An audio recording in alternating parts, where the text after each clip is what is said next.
ากันบริจาคท่านไปน้ำทางคนขอก็ขอไปน้ำทางคุณเพนดีบอกจะสาธุค่ะเจริญพรขอบคุณเด้อที่แวะเข้ามาชมแวะมาทักทาย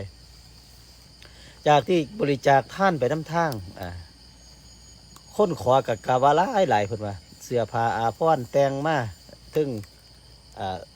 รถราชรถเขาก็ขอเอาเมื่อแกกไป พอได้ออกไปวิทย์ประตูวังแล้วล่ะแม่นบอกคนก็จีเลี้ยวเข้ามาในเมืองนครก็เลี้ยวเห็นได้คนเลยจอมเคยได้ไหมล่ะตำหนักหรือว่าจอมเมืองกันล่ะเห็นตั้งแต่